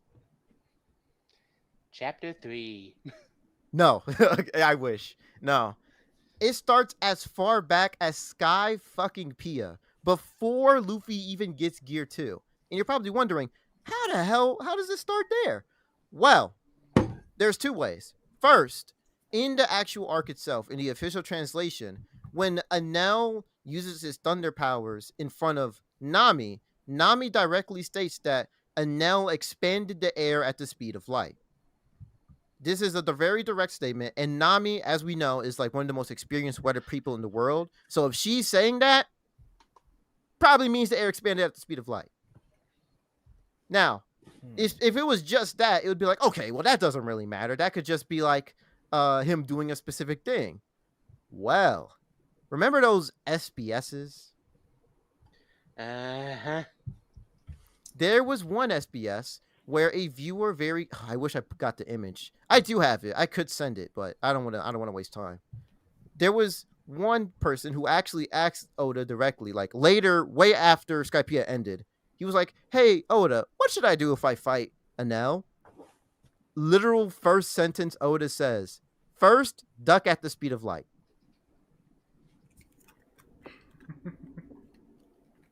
And remember, this is before Luffy got Gear 2. And Gear 2, we can use data books to say it gives Luffy a 10 times increase in speed and power. So, that means that pre-time skip Luffy, you could get at around 10 times the speed of light at a minimum. Because again, Luffy gets stronger and faster. Even after he got Gear 2, Luffy got stronger and faster. So you could get him well beyond 10 times the speed of light if you wanted to. Here's what's important, though. Post-time skip. At the start of the post-time skip, we see the most infamous light speed feat in One Piece, where Luffy gets 3 beams of light shot at his head. He claims that they are too slow, and he just casually dodges all 3 of them. As you may have known, if you've watched like older death battles in, I believe, Sanji versus Rock Lee, they count this at around 13 times the speed of light. That number is now considered a low ball. What's it as a high ball? Remember how Luffy is 10 times the speed of light? This is important, right? Because so in the world of One Piece, okay, here comes, I gotta explain so much stuff. Do you know Kizaru, right? Kizaru ate the light fruit. Yeah, Yeah. yep. Okay. Bolsonaro. Right. We know that the pacifista lasers, which are the lasers that were shot at Luffy at the start of the post time skip, those are directly Kizaru's lasers. We know that. It is literally specifically stated. So we know that those lasers are at least light speed. Now you're probably wondering, why am I saying at least light speed? An aspect about devil fruits that people forget is that devil fruits grow stronger alongside their user. And we know that Kizaru is way faster than light, because even Luffy at the start of the post time skip gets stronger and faster after he dodges these light beams. When he fights Kizaru on Egghead, he is getting absolutely dogged by Kizaru before he goes Gear 5. But we're not going to talk about that because that's like for Luffy's debate. We're not going to talk about that. But it's important to note that Kizaru, even though he ate the light speed fruit, he's very clearly faster than light. And we know that devil fruits grow stronger alongside their user, which means that it's possible that when Vegapunk took and harnessed Kizaru's powers, it was when Kizaru made it a lot stronger than it actually was at base. This is why the pacifista laser scaling gets really contentious, because we know Kizaru is way faster than light. This is like fully established now. It's not even like hypothetical. We just flat out see that he is. And because of this, the lowest estimate, or the lowest estimate is still the 13 times speed of light. But I've seen calculations for at the start of post time skip, Luffy getting to around 100 to potentially even 100. Like, what was the number again? It was like 130 something times the speed of light, which is funny because that's just times 10 of his pre-time skip numbers. And Boa should still be superior to this. So Boa and a lot of other One Piece characters, you say 200 times speed of light?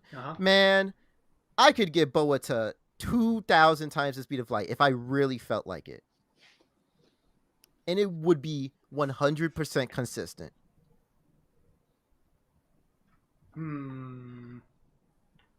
Okay, so hang on. So Luffy is 130 times light speed. At least, because this is him at the start of the post time skip. He gets way stronger and faster afterwards. And Gear 4, we know, gives Luffy like several times a boost in power and speed. So I was going to bring up that Luffy. I was going to ask. I thought you were going to bring up the long ring, long land argument with Foxy and base Luffy dodging photons. Yes, that did happen. Yes, base Luffy in Long Ring Long Land did dodge photons. And there's nothing, and people are like, oh, well, it's called the slow beam. Dude, when he shoots that beam, everybody's trying to get the fuck out the way as fast as possible. That beam is not slow at all. And it bounces off of mirrors too. So there's even more evidence that beam is actually light. And then there's the funny Kuma one where he says he can push air at the speed of light. Yep, all pre-time skip. I did not think we were going to be getting this high up with One Piece. I told you, man. You're underestimating me. Okay, like One Piece about to say having really good speed thing is not surprising since we've consistently had a guy who's just been who at minimum is casually FTL about for over half the series. Mm-hmm. Yep. Yeah. Okay, then I guess it's time for me to pull off my weights. Oh no! Don't do it! Don't use the And then- iron stuff. if you Wait, put- I'm sorry. It's all fun and games until he brings up one of the Lost Belt trees, and then me and him are going to go into a 5-hour tangent. Y'all are gonna go into a tangent. I'm actually not going to be using that one, but I guess we're going to have to start getting into the... I don't know if this will be lower end of the cosmic feats or mid end, because Fate, when I was looking up, like, trying to get, like, not multiversal feats, it's like everything is, like, maybe planet level, and then it just hops to universal. But I found some stuff here. I found some stuff here that I think will kind of help illustrate some of my points in terms of some of the cosmic stuff. So first things first, we got our boy Gilgamesh, who, even going back to Stay Night, it's always been said that he could destroy the planet with his noble phantasm. It's one of those things that kind of is a little contentious, but as stuff goes on, that kind of gets a little bit easier and easier. Especially, It's like the Whitebeard statement, basically. kinda, except we got a little something when he and his totally not hetero life partner Enkidu got into a fight in Fate's Strange Fake, where they're both firing their own Enuma Elishes at each other, and it is stated that their clash was strong enough to destroy and rebuild the planet 7 times over. Now you might be thinking, this might be hyperbole. Well, here's an image of it.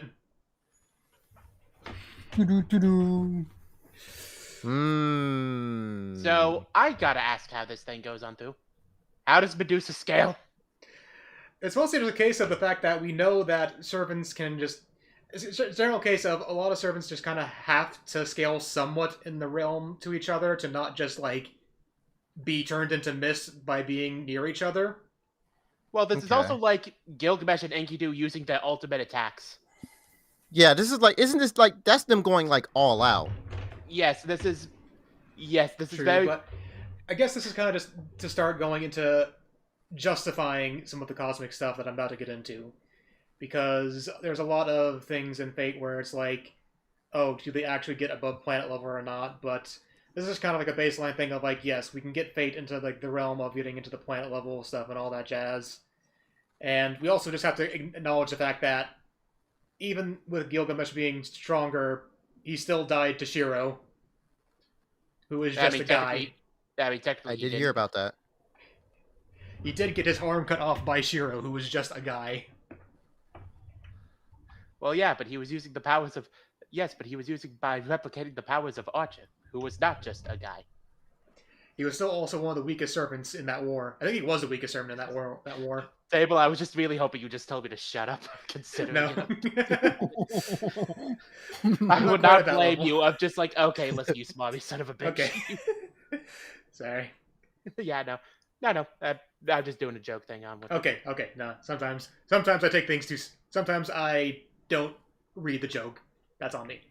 Yeah, hey, listen, I get it. Go on through. And I mean, I Okay. know that at this point I'm kind of being against you, but that's just because I remember we having an argument thing with Archer N, where it is like my main contention with you was there was not a scaling chain. You are just giving me a high-end feat for a character that scales to that, and then you just say, oh yeah, by the way, this character scales, without saying how. Well, So that's why I'm Yeah. wanting to make sure with you. Gotcha. I just want to say, I left I turned my head away for like a split second, and I turned my head back, and I just see Planet Flower. Yeah. Yeah. Actually, technically, everyone would have had to survive that if it did destroy and rebuild the world. True, but would we know if they survived it? So the way that it worked in that story was specifically, it's like, about say one of them had the power to blow up the world, the other one had the power to recreate it, so they kind of just immediately counted each other with, so it seemed like it didn't actually do anything. Okay. Otherwise, you were gonna have to tell me that. Bacteria in Fate is baseline 7 times planet level. Yeah, definitely. Yeah. Well, Atoms are planet level. Okay, I think I actually do have a bit of a chain scaling thing here I can go with. It is going to go a little bit into the stats thing, but I do think that the character that I'm going to be bringing up is actually going to at least make it a little bit more sense here.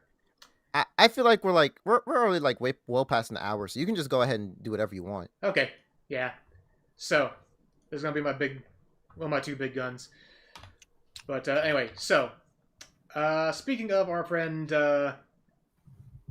earlier we mentioned Ishtar, we also can go over a character named Space Ishtar. Oh, Jesus Christ. Space Ishtar. Space Ishtar. It's a lot of text here, but here is essentially how her noble phantasm works. It is a quasar that converts and releases the energy of an entire galaxy's spirit origin, which would basically be their soul, and firing it as a weapon. This weapon is also a higher dimensional existence, so I think it's a little bit easier to justify in terms of like being cosmic level than the whole conceptual planet thing. Now, and also it is very clearly stated as being an anti-Star Noble phantasm. Now, the question of would Medusa scale to this? Well, you see, we have another character who is able to surviving one of Spacious Star's attacks. That character being the bestest and most precious boy of all of them, my favorite character, Billy the Kid. Who? He's Billy the Kid. He's the outlaw. He has a shooty gun boy, and he survives Ishtar throwing another universe at him. Okay. So I have a quick thing to ask with Antu. Is this specifically the Billy the Kid that we have in Caldea, or is it specifically Servant versus Billy the Kid?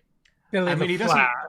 doesn't have like a unique. Oh yeah, that outfit or says Billy the anything. Flash. Is- That doesn't say Billy the Kid. That says Billy the Flash. So, because I bring this up, because the Servant verse is the Cloud Cuckoo land of the fate of fate. So Servant versus Medusa. Damn, we're using. Basically, there's Moluk nothing really over here suggesting watching that the Billy the Fates Flash guys is like fight a each other. much Well, it's higher like- level than regular Billy the Kid, considering he doesn't have any unique attacks, he doesn't have any unique weaponry or anything. He's kind of just Billy the Kid. True. Yeah. And yeah, if Billy the Kid, who is like just a guy from the 1800s with an endurance of E rank, can survive attacks from Spacious Star, who's got her big star level attacks, I feel like Medusa, who is a much older character, which would mean that she has higher level mystery, would be at least comparable to him, if not superior. If a character was significantly, like, around the same level of, like, the endurance stat, but also significantly less mystery, which would make him weaker in terms of that argument, can survive it, then, yeah. Oh, I mean, I don't know anything about Fate, so I couldn't even like say anything if I wanted to. Moluk over here. Save me, Vittles. This is base Billy the Kid we're dealing with. Yeah, that's what I'm saying. I don't know anything. Billy the Kid, he is the strongest of all Fate characters because I love him. But you know what? Hang on. Well, we know he Grand Archer can. Rand, it's time. What? Wait, what? Have you guys ever heard of a little thing called size scaling? Oh, Oh, no. yeah! Oh, no! Okay. All right, it's time. It's time. All right, but before we do that, let me at least give like a low end for Boa. Before I do that, I'll give a low end before. Can you please bring up the Donut Man scaling? Let's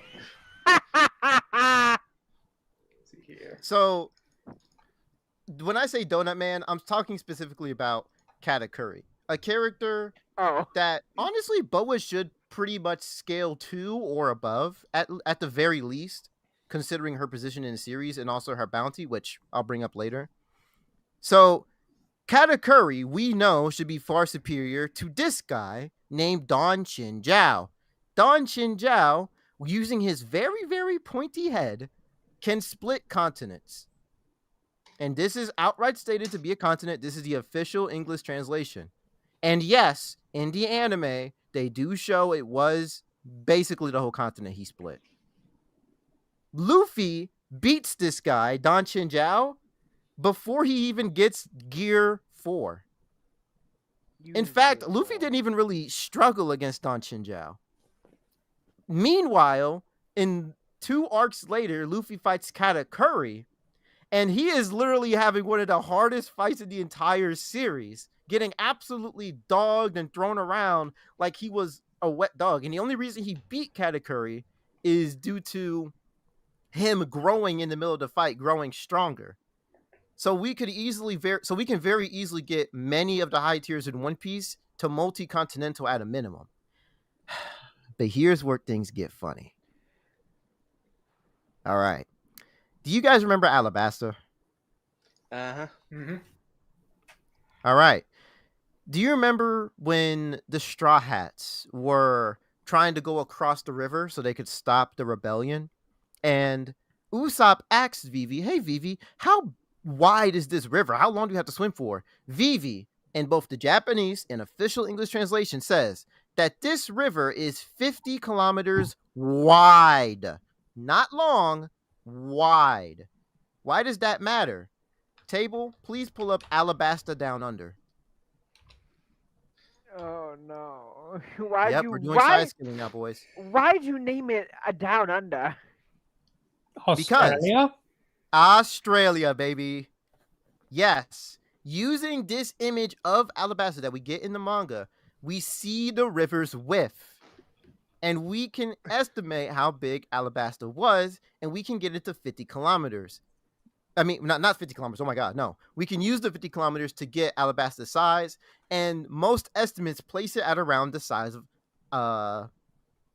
Australia. I don't know why I tweet for a second.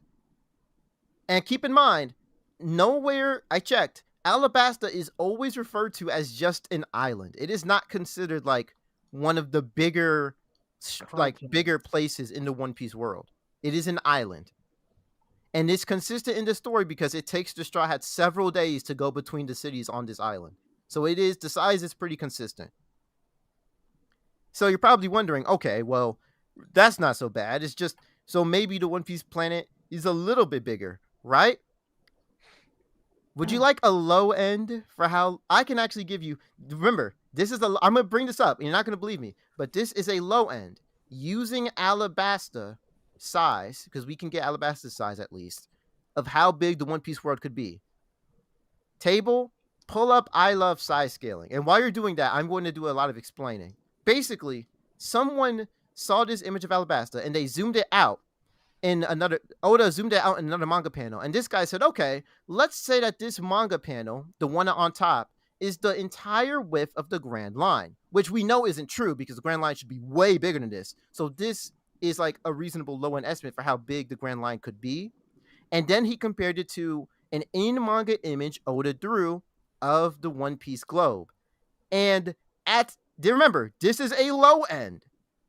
We can get the One Piece planet to 7 times the size of Jupiter, aka 2/3 the size of the sun, at a low end.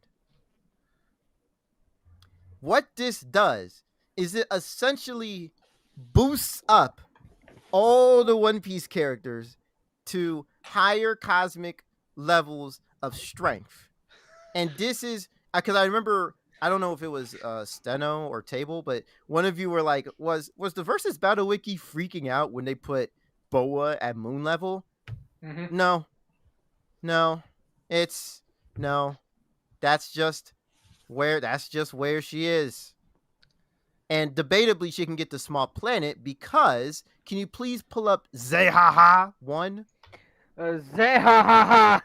Zehaha! When you brought up cosmic, I thought you were about to say cosmology, and my face just just scrunched up in revulsion. So, Boa, as you can see here, is getting choked out by Blackbeard. And you might think, okay, but that's not a good look. Blackbeard, like, explicitly in the anime, made it clear that, and we even see in the anime, he says that he cannot fight Boa straight up. He's just like, nah, man, I'm not fighting Boa straight up. I have to sneak her. And he does. And you might, I'm not going to scale Boa to Blackbeard because I do think that's dumb. I personally feel like, yeah, that's a little too far. That's a little too far. But it's very clear that even characters like Blackbeard, who have powerful haki and have a powerful ability, like Blackbeard has the ability to turn off devil fruits, and he was still afraid to fight Boa straight up. Didn't he have to either sneak her from underneath or have Kobe distract her while he just Boa was distracted by Kobe and Blackbeard snuck her. That's what happened. Now, you might think, well, this is the end, right? There's not really much more. Well, now we can talk a little bit about something that might be controversial, but I can explain it anyway. One Piece movie Stampede. Okay. All right, hang on. I know what you're thinking. Table, please bring up movie legitimacy. A lot of people have a problem with using the One Piece movies for feats, and I can understand why. However, in an SBS, oh boy, Oda basically said that if he wanted to, he could make most of the movies canon, but the only reason he doesn't is just so people don't have to feel forced to watch the movies. What this means is that if we use movies that don't explicitly like break the plot of the story, and we in their movies that are like officially written and supported by Oda, like say movie Strong World, which is what All of the question is I about. think you could classify all the movies that are labeled One Piece film as Yeah, having Oda attached to them. Everything yeah, before basically. that, it isn't. Because even this question is about the Golden Lion Shiki, who was a character who only appeared in the movie, but as of right now, he is like a fully relevant and canon character in the story. So even with other movies, we can debatably use them to scale them. Like, even though they didn't do it, we know that they could probably theoretically replicate these feats in the series. And that's when we gotta talk about this absolute freak of nature, Douglas Bullet. Can you bring up an image of Oh, Douglas Bullet? not to the If it British seems like I'm Douglas. bringing up a lot, I'm only bringing up a lot because I'm fighting against fate. Anyway, You know, it's I've the done mood the of it's like same- I'm not sure if I believe you, but I at least appreciate the hustle. That was Yeah, you Yeah, scale a it. yeah. little catchy, First I feel person like, one. so this is So, how I am when this- I'm fighting Persona. this absolute monster is Douglas D. Bullet. It is stated directly that in his prime, he was directly comparable in strength to Rayleigh. Who's Rayleigh? The right-hand man of the Pirate King. Not only that, but in literally the first 40 minutes of this about 2-hour movie, he single-handedly fights almost every single member of the worst generation, including Luffy, and bodies them. Absolutely obliterates them. And keep in mind that this would be around Whole Cake Island Luffy, where he's fighting against Katakuri. Hey, wait. Yep, because this movie came out like either during or after Whole Cake Island.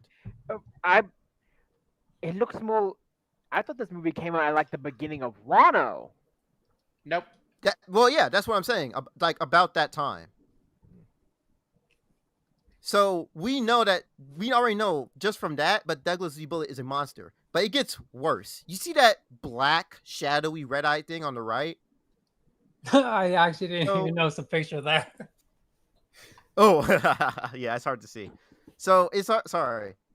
Basically, Yeah, I can see it now. Douglas Bullet ate the clank fruit. Clank, This clank. fruit allows him to take any non-living material and basically like clank it or combine it together. Hence the name. It's so tough. So what does he does with Boogie Bomb? Yeah. So what does he do with it? Oh, well, nothing serious. He just combines himself with the entire massive island he's on and turns himself into a giant kaiju. And remember, it's stated that this was enhanced by his own strength and made him stronger. As we see later in the movie when Luffy tries to match him in Gear 4, he literally and Gear 4 Luffy got sent flying. Like with one punch by this giant massive form. And if you want to know how big that form is, remember Pika on Dressrosa? Yeah, Uh-huh. Pika would look like a toddler. yeah. Now, why does this matter? Why am I talking about Douglas Bullet so much? Even though he's so strong and so... I mean, just look at him. The man looks tweaked. Why am I talking about Douglas Bullet?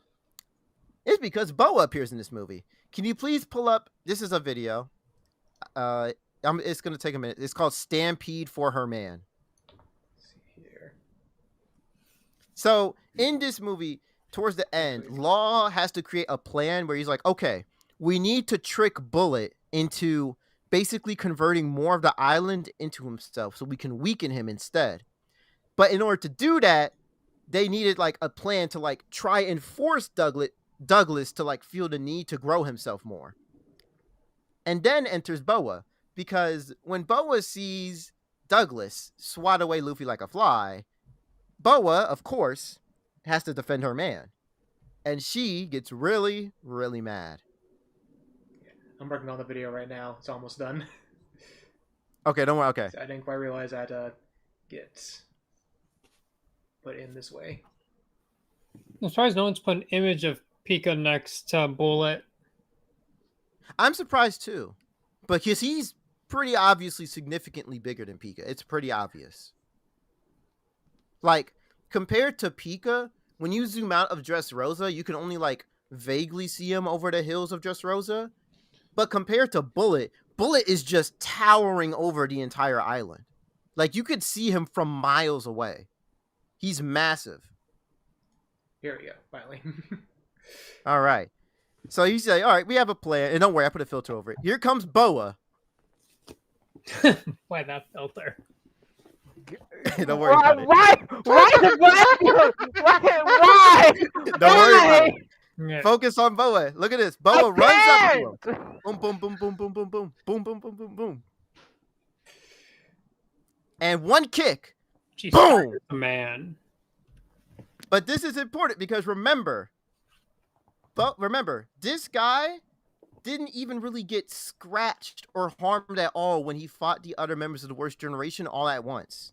But Boa, with one kick, was not only able to stagger and force him to feel like he needed to grow more. Remember, the plan was to make him feel like he needed to grow more. And just one kick from Boa was enough to make Douglas go, all right, let me make myself even bigger then. Yeah. One him kick. off. And it's because of feats like that we could probably put Boa in the moon to debatably even, because size scaling, planet levels of power. Interesting.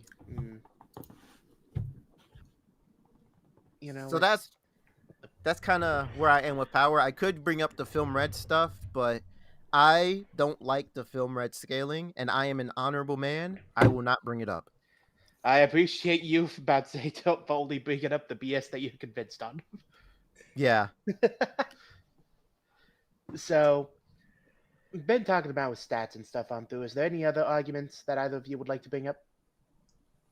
One last thing that I would like to bring up is the fact that, so we're essentially saying that hockey is at least somewhat comparable to like a magical source or like spirit energy, like that kind of thing. Yeah. More or less. Because otherwise the debate wouldn't really work. Yeah. Yeah. Because the other thing that servants can do, but Medusa in general does a lot when it comes to stay night, servants can just straight up eat magical energy to kind of sustain themselves. And Medusa is one who does that a lot, so theoretically she can just kind of eat Boa's hockey. I guess I don't the know other about phrase would be that. absorb it.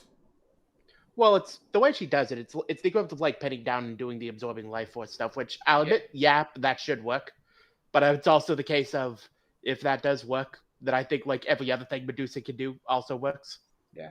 Right, and that would go into whether or not Boa's hockey is strong enough to negate these effects. Then you have to comparison, I guess. How is Devil Fruit to magic from the Age of Gods? True. Because keep in mind, Boa's Devil Fruit is one of the more busted in our series. It's a very interesting thing because it is, you could, in my head, you could easily do comparisons with like hockey and Devil Fruits and how that could work in Fate. And you can kind of get a general idea, but it's not perfect. You can't bounce it. There is an easy hole to fill them both into. Yeah, that's fair. Yeah. And then one Now, other kind of minor thing.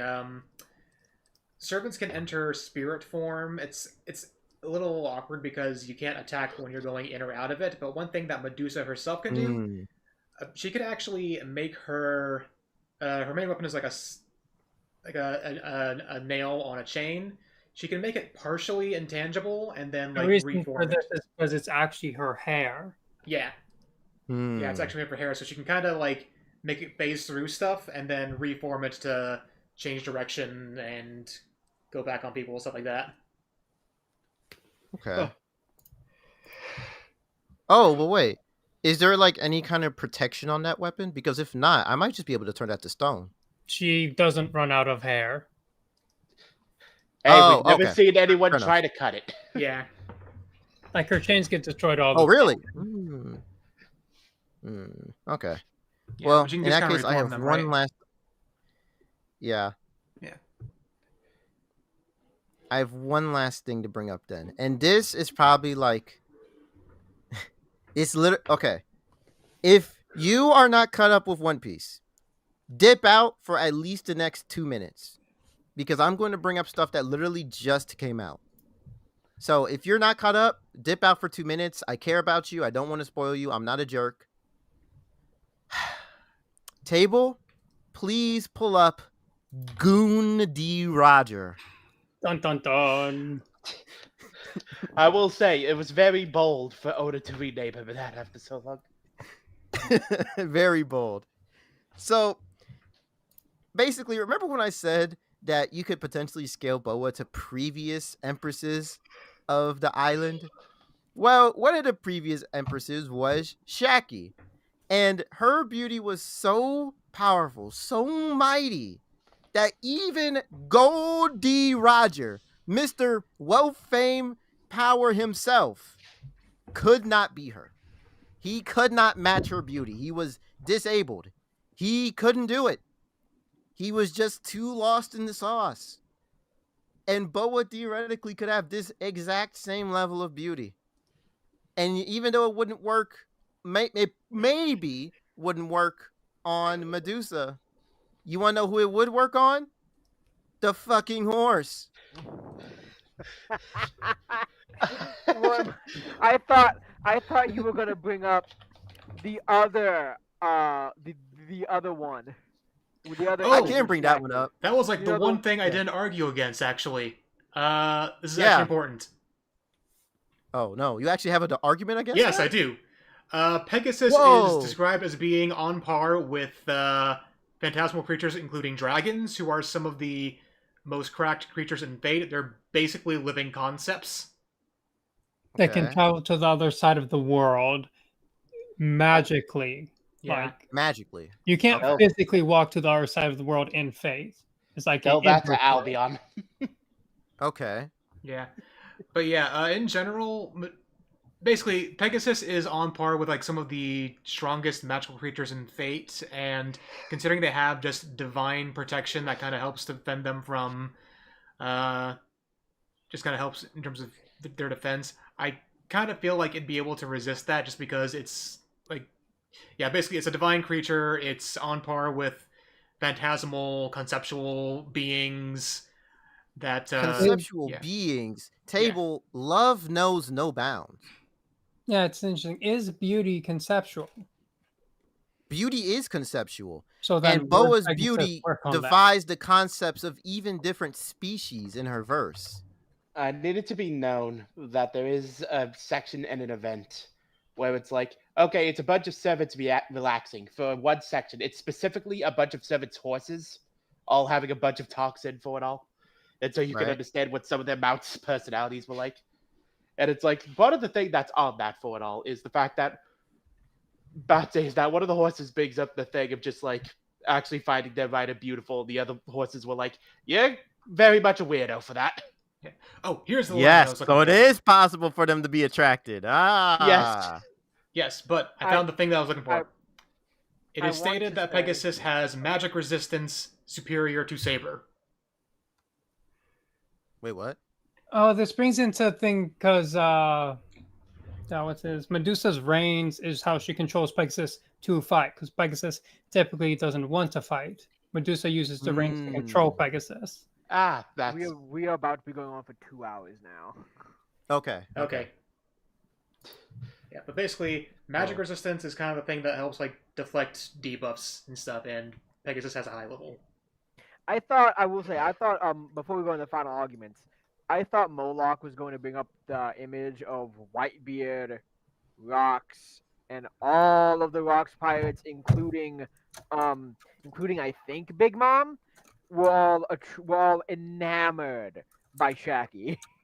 Big Mom wasn't there, and it's actually funny you mentioned that, Rand. I do have that image, but we're running out of time, so we're just Yeah. gonna go ahead. Yeah, let's go into the final arguments. You've been going on for, by the time we finish, it'll be 2 hours. Yeah. Yeah. All right.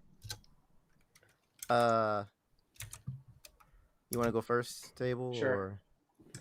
So, in general, I will admit this is my first time doing like serious stuff on One Piece scaling, so there's some stuff that surprised me here. However, it does feel like, in general, my argument would just be that a lot of the higher end stuff that Medusa has is a bit more concrete with the speed stuff.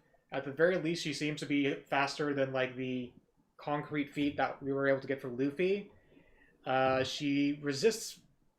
Yeah, she just kind of resists most of Boa's arsenal, and I don't really think that that Boa has the ability to resist everything that she can throw at her. Especially since I don't think she has really an argument for resisting Medusa's gaze, more or less. So, in general, I think Medusa has the speed. She has offensive capabilities at least on par without going into like super crazy Gigaversal stuff. And I think that most of her abilities would just kind of work on Boa.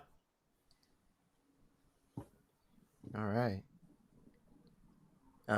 Well, me, who is debating for Boa, I personally, I'm not really. I'm kind of like similar to Table because Table didn't really know about One Piece scaling. I ain't know shit about Fate coming into this, so I basically was learning a lot about the ranking system and stuff.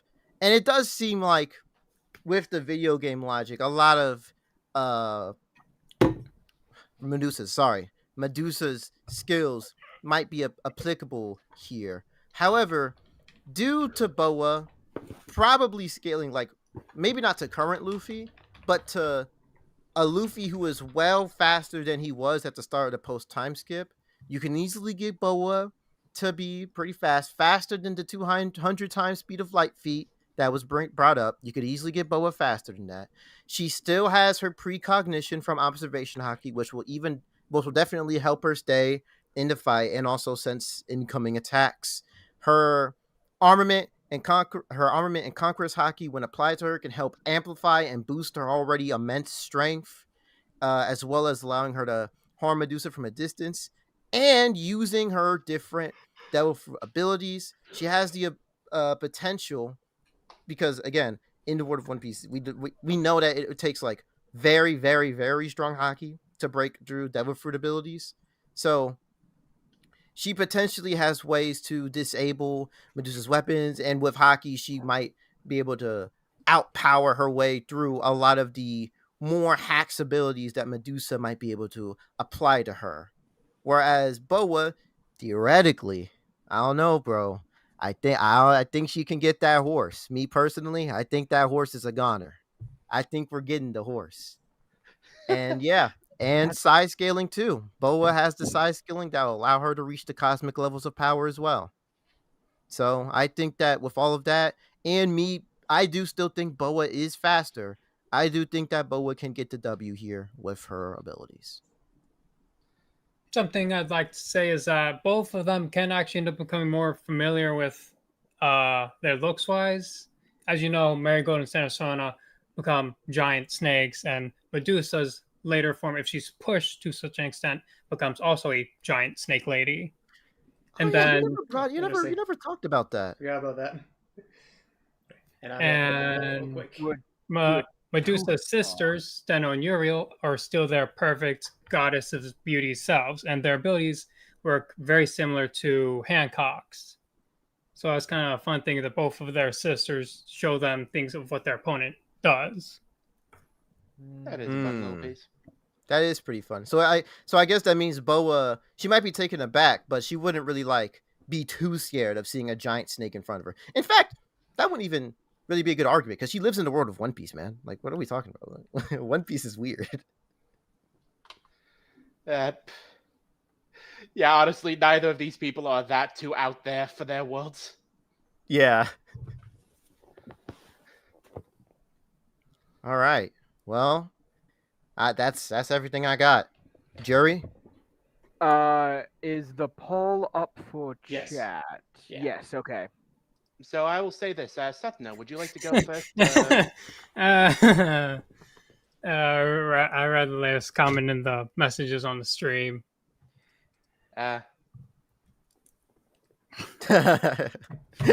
Croat. Groat's having fun. That's honestly respectable. Yeah, this is going to be kind of one of the dumber arguments I can come up with. But here's the question, though. Do we know if the horse is attracted to women?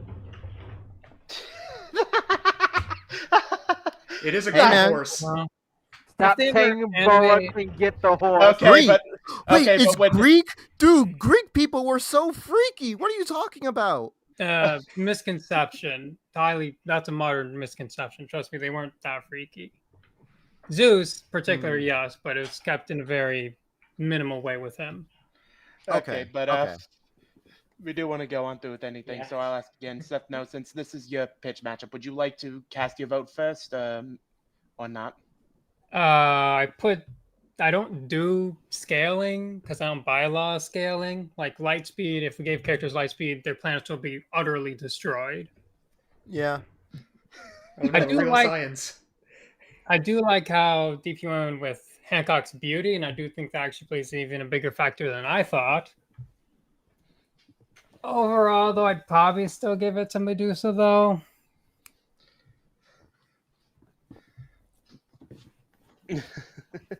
All right. All right. That's fair. Yep. Do you want to go next, Rand?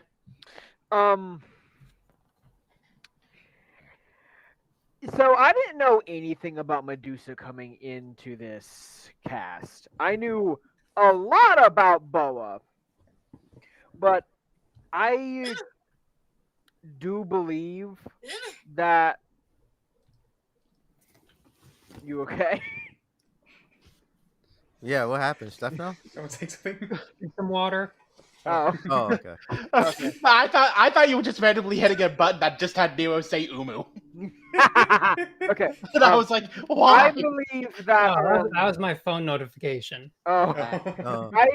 I do believe that Medusa won't be really affected by like Boa's beauty because she is the definition of self-loathing. Mm. I can probably see the speed being Boa, but just off of the sheer fact that that Boa's devil fruit probably can't do anything to Medusa, I'm gonna have to go with Medusa. That's fair. I disagree, but that's fair. Okay.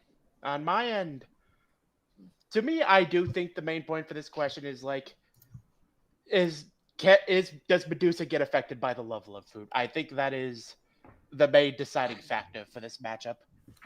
Mm-hmm. And don't you just love it when a main deciding factor is one of the most interpretable things theoretically possible? Yeah, it's a beauty. Yeah. Because I'll say this, like, Medusa has some self-loathing things, but I don't think, like, she knows that she is a very attractive woman as well. She has played off the seduction stick a couple of times. Yeah, Yeah. she's aware other people can find her attractive. She just doesn't find herself attractive. She finds it weird if you think she's attractive. Yeah, it's like she has some body things for it all, but it's not to that simple extent. And like, I know it's kind of the mood of like, there's no easy answer because it's like, well, I'm not the person who writes Medusa, so I can't 100% say how she would react to a Boa Hancock. But it's like, I think with like, potentially doing the thing, like, I don't think that she'd be immune to it for it all, and I do think that you have, like, no matter what, we kind of had some funny little arguments for how speed kind of goes. But I do kind of line up more with One Piece things than I do Fates types on do. So I do think I am gonna side with Boa while acknowledging the fact of give me like 5 hours and I'll probably change my mind. Fair. That's fair. All right. All right. And we got our final vote in. And at the end of the poll, it's 63% Medusa, 36% Boa Hancock. 3-1. Well, I did my best. You can't say I didn't try. You definitely did. You had me nervous. Your first actual Yeah. loss that wasn't a bonus cast. You've Yeah. given me an idea for the fourth animation. I The did? horse turns Nice. to stone. Yeah. The I horse think the turns to funniest stone, thing is- baby. I think the funniest thing is how much the horse was brought up, Pegasus was brought up when The- it comes to this. When it, I personally think I can get the horse. I don't know, man. I think we that can get the Medusa horse. by In the- default actually doesn't bring out the horse. She only In- does it when she's kind of backed up in a corner. In the words of Croat in the chat, stop saying Boa can get the horse. Yeah, the horse is 5 times stronger than Vecna. He'll resist it with his high out Oh my reversal god. resistance. No. I swear to God, the more I hear about Vecna and Versus, the more I hate the idea of him fighting Doom. And again, Croat just said, enough with the horse. This ain't Imukar. I don't Ooh. know if I said that correctly. Glad to hear that you've warmed up to the idea, Mr. Crimson. Yeah. Yeah. I feel like I mean- now that I'm learning more about Fate, I think I actually am more open to this Mm-hmm. matchup. It's cool. I Yeah, I have mean, it my helps. page open on Discord that you can look further into. It helps. It helps that while about to say that Medusa on the average, she doesn't about to say her regular form at least does not get involved with some of the extra stupid shit of Fate. Yeah. I say that I mean if she was from what I understand, as soon as because like Table was holding himself back, and by the way, Table, God bless you for doing that. Yeah, if Table didn't hold himself back, I mean, come on. Yeah. We could do a sequel to this where we do all Fate scaling versus Jump Force. Scaling. Ooh, true. That I can't believe it. You just found a way to make Fate versus Goku. Yes, that's actually damn. I never even thought of that. That's a good. No, that's a good no, I idea. just realized it's Fate versus Goku, but Goku has gold experience. Right? Yeah. I will also say you got me very close to like trying to pull out like stronger stuff. I was actually like trying to formulate, should I go into Arjuna alter arguments? If you were to bring up Arjuna Ultra, I would just tell you to shut up. Yeah, like Table, man. I'm telling you, One Piece scaling it gets pretty out there. Like I could have brought up the film Red stuff, but That's If this helps make What Blackbeard does versus Film Hero Red more debatable, theoretically then I'm get? okay with it. what does film Red theoretically get? yeah. Okay. You know Uta, right? Her Uh-huh. main ability is singing, and she can basically take people into an alternate dimension, right? This gets to uni arguments, doesn't it? It gets to uni arguments, yes, and it all stems from the main villain of the movie. What's his name again? the main villain is there isn't a main villain. It's Uta. I was about to No, say, I'm I talking mean, about the demon at the Tots very Magica. end. Tots Musica, yes, Tots Musica. Tots Musica is directly stated that he was going to destroy the Sing world and the real world. But the Sing world is a dimension, and that's how you get to universal arguments. I think I'm reminded this is how some people try to argue Metroid getting to like 5D. Yeah, I don't like the argument. I think it's really dumb. So and you know I what? don't- I never- agree never bring with it up. you, and I respect you on that too. Yeah. Yeah. And for Crimson, I did bring up side scaling because the One Piece world being that big is honestly really consistent. Like you'd be surprised. It's really consistent. And yeah, just for Crimson's comment there, yeah, I didn't bring up Extella just because extroverse stuff is kind of the point where it becomes no debate. Like that's where the extroverse stuff is. That's where you get to like the multi-gigaversal HD stuff. Let me put my mic down. Oh my God. But yeah, this was a fun cast. I honestly did think that I was honestly fighting a lot harder than I thought I would. And hey, as long as I got you to sweat, that's a victory for me. As long as there's an actual debate, that proves that Yeah. there's merit to a thing. The first Boa Hancock versus Medusa animation is now up on my channel. Ooh. Ooh, all right. I'll put a link to Well, that yeah, in you the guys can go description check that out. afterwards. But yeah, check that out. And I think that we're all done here, unless anyone else has any other comment. Bye. Go Lagoon on. piece is real. Go. Best way to end this. All right, goodbye, everybody. Bye. Snake here.